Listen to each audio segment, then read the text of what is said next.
Okay. So we're all done with our embryo transfer. I'm just getting a look at my hair.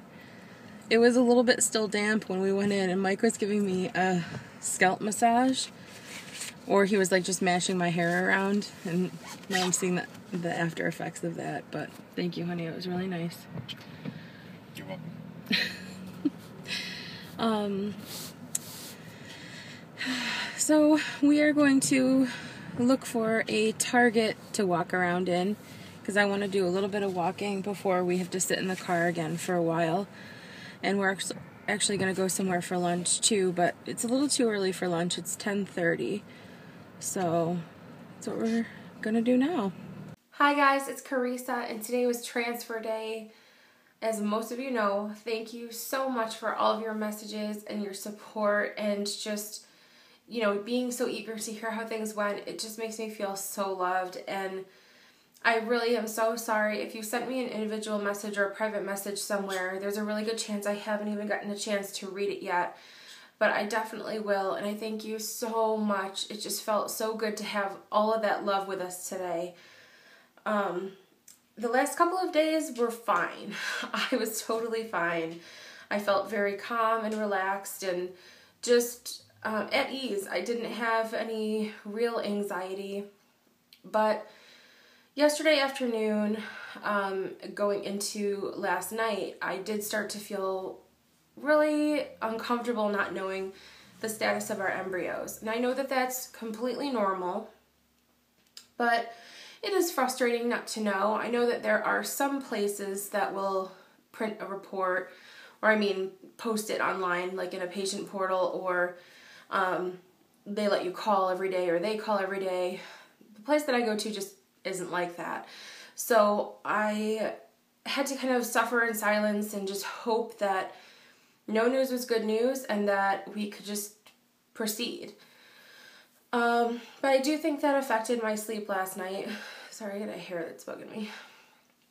I had a really hard time falling and staying asleep and sleeping comfortably. I had that kind of half-lucid nightmare type dream where it was just all sorts of things. Like I had a dream that I got my period, and I had a dream that they said something like, oh, the embryos got too big so we can't give them back to you. Just ridiculous things. And I also had 2 or 3 songs running through my head that it feels like, I don't know if you've ever had this happen before, but I'm trying to sleep and it feels like someone's playing those songs really loudly in the room. And then when I wake up out of frustration, I realize that it's not playing. One of them was Pharrell's Happy, and never has that song made me so angry before. But I'll just take that as a good sign, and I had a really hard time getting any kind of quality sleep, and that was really what I was trying to avoid. Last time, I'm pretty sure, I might be remembering wrong, but pretty sure I slept a lot better last time. But I woke up earlier than my alarm, just got up for the day, took a shower and got ready. My transfer was scheduled for 9:45, so we left at about 7:30, and I slept pretty much the whole way there. It wasn't like a deep sleep or anything.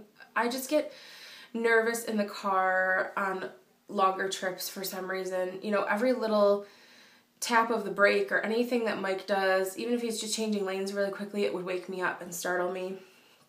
So I wasn't super rested, but it was nice to be able to sleep on the way there. And we went, I wasn't doing acupuncture this time. I haven't done any acupuncture, but we went up to the building and they brought us to the back where they do the acupuncture. And they said your transfer will be in about 20 minutes because the doctor's in surgery right now. So I took my Valium because they gave me I don't know what the dose was, but a very, very small dose of Valium. And they did this last time. It's just to help calm your body down before the transfer. And then they brought me into the room. It was the same room we used last time. And it was really nice not to do the acupuncture. I know that there are probably great benefits for doing it, but last time that was one of the main causes for my stress. I didn't know how it was going to go, or what the guy was going to do because it was a different place entirely from where I had been going before and all that kind of stuff. The nurse came in that was going to be working with us today, and she said, "Here are your embryos," and handed us a piece of paper. And this was the first that I was getting any report on them since the day I was told that we were having a 5-day transfer and how many we had. We had 20 eggs extracted, and ICSI was performed on 12 of them, which were the mature ones, and they said that 10 of them fertilized, and I was amazed by that. They did say that there was one that they were watching, but today she said, "Here are your embryos," and there were 10 of them still. I felt like I didn't even know what to do with myself looking at this paper, and I guess I wasn't prepared to see it because last time we just had one box with just 2 little embryos in it. So to see 2 boxes with multiple embryos in it was it was exhilarating. It was such a beautiful moment to see that. And so the 11th one that was they were kind of keeping their eye on, that one didn't work out, but these all look great. And so that was such a good feeling.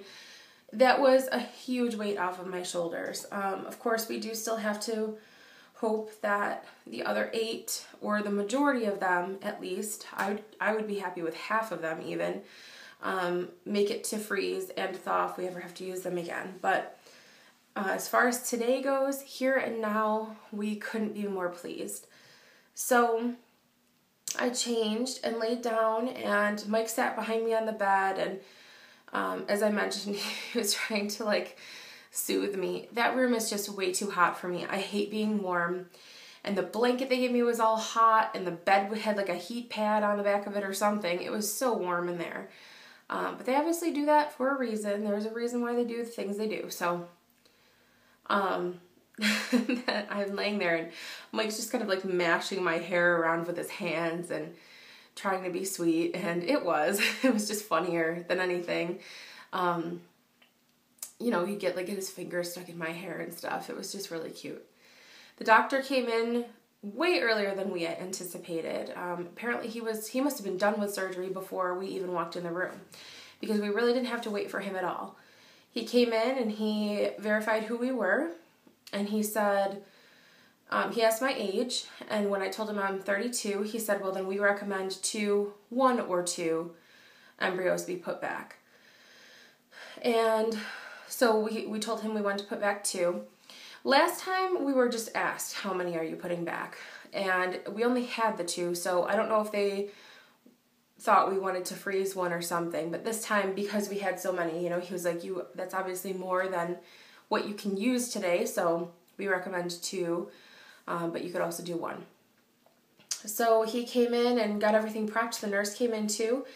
And the procedure was 5 minutes, maybe less. And he said, he kind of, when he came in the room the second time, I don't know if it was then that he remembered who I was or he looked at my chart or something, but he said, well, how are you feeling after that retrieval? And his tone implied completely that I really did go through a lot, because, not being awake to know about it and just only hearing things made me feel like maybe Mike was exaggerating. He tends to exaggerate. Or maybe that's something that happens to everybody and they didn't try that hard last time. I don't know. And I said, I've been okay. I've been doing pretty well. And Mike goes, she's been in a lot of pain. He just spoke over me, and he said, well, that's to be expected because we had to go through your uterus to get to one of your ovaries. Now, this is something I did not know before today. I know that they had mentioned that my uterus was punctured, but I didn't realize that it was a means to get to the other ovary, which must be my right one, because my right one sits right directly below it. So that explains a lot of the, really sore tenderness in my uterus, specifically that area of my stomach has felt, it feels a lot better today though. I have to say, my face too. My face was almost more sore than my uterus. So And I feel really good about that. I know that there are some people who might not be comfortable with knowing that that was what happened, and especially because the decision was made while they weren't conscious for it. But I am at a place where we are trying to be very aggressive and do things to, the greatest degree that we possibly can. And if I had woken up and known that that was an option and they didn't do it, I would have been heartbroken. So that explains a lot of the discomfort that I've had.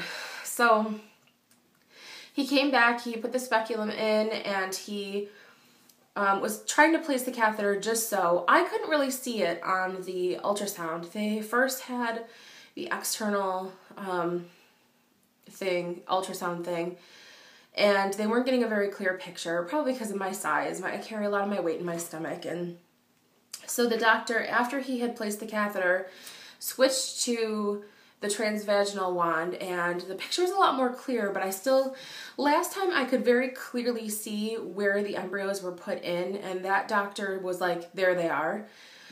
This is the guy that runs the whole place, and he's a great man, and I feel like he's on this very specific plane of person. He's very rapid and energetic, and just everything he does is just at this crazy pace.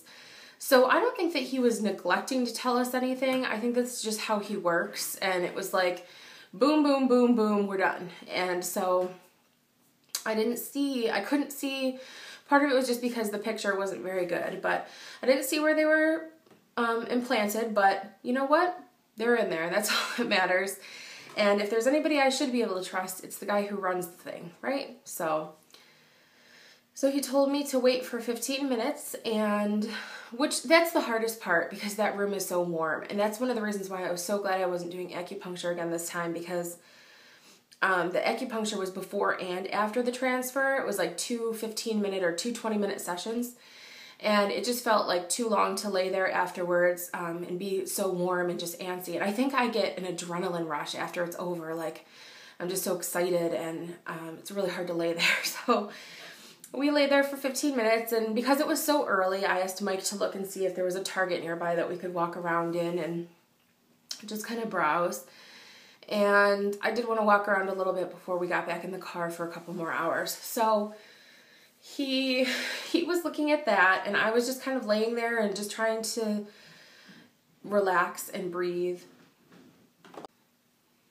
I'm sorry, this video keeps getting interrupted, but I'm going to get through it, and I'm not starting over. So all I could think about was I couldn't wait to get the picture of our embryos, because the nurse said that she would bring in the picture of the ones that they used. And she said of the ones that were here, they would pick the ones that were furthest along in growth, the 2 that were the most advanced in growth. I don't know how she put it exactly, but she came back in, the embryologist came back in with our picture. Here it is.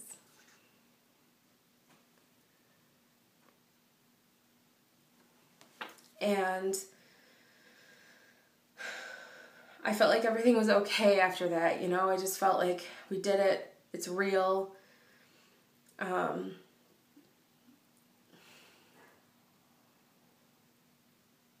I'm so happy. So we wanted this to go better than last time, and it did. It did. And everything from this point forward is out of our hands. I'm going to continue to work. I'm not going to overexert myself. I'm just going to treat myself well, and I feel really good about everything. So our blood test is on May 1st. I think that is 7 or 8 days away, 8 or 9 maybe, and that seems so soon, but I'm sure it'll drag along just fine. I thank you guys so much for being here with us through all of this. Your support means the world to us. I was blown away. A few of you even said that your husbands are involved and know what's going on, and that's just, thank you. Thank you so much, you guys. So I'll probably update you in the next few days. I'm sorry, I'm trying really hard not to sneeze right now with all the interruptions we've had, but I just feel like that sneeze is inevitable. So Thank you, thank you, thank you. And I will talk to you soon about who knows what, who knows when, but I'll be in touch. Thank you guys. I love you. Bye.